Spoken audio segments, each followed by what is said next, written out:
Now we'll go through an example of a direct map cache with our processor, including registers and some load instructions.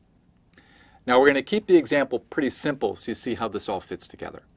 So our block is only going to be 16 bits, so we have no word offset field within our address.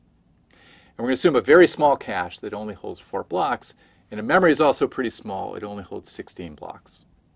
So our memory address consists of 4 bits. There are 2 bits for the index and 2 bits for the tag. And our cache looks like this. We have 4 locations, each of which has a valid bit, a tag, and the data, which in our case is 16 bits. Here's our example system. Now what we've shown here is our processor, which has, let's assume, only 4 16-bit registers, R0 to R3. And what I'm showing here are different load instructions within our program. So for instance, the first instruction goes to memory address 0 and loads that data into register 1. Here's our cache, where we have our 4 locations. And here is our memory, which has 16 blocks. And I've just put some decimal values in each of those locations. Now let's go step by step through all of these 6 load instructions. Initially, our cache has all valid bits of 0.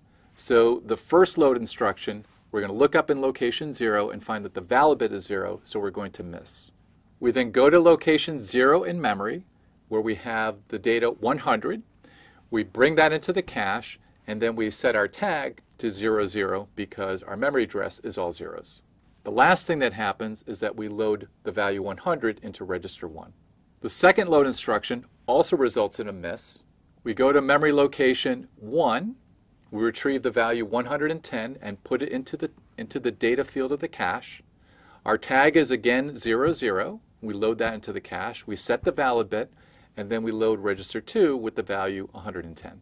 The next instruction has index 00, so we go to location 0 in the cache.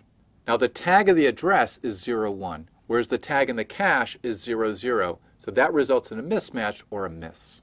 So we go to location 4 in memory, we retrieve the value 140, and now we overwrite that cache location with the value 140 and with the new tag 01. And then finally that value 140 gets loaded into register 3. The next instruction has index 11, where the valid bit is 0 again, so we miss. We then go to location 7 in memory, retrieve the value 170, put it into the data field of the cache, and we make the tag 01. Lastly, we set the valid bit and we overwrite register 2 with the value 170. The fifth load instruction has index 10, which results in a miss.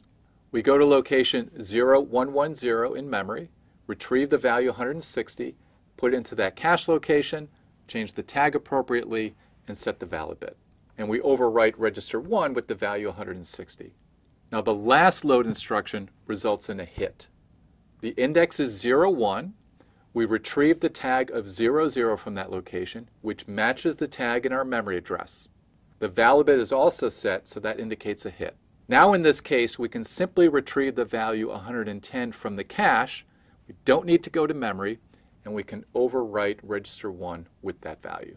Now it's taken a while for us to warm up our cache from its initial state.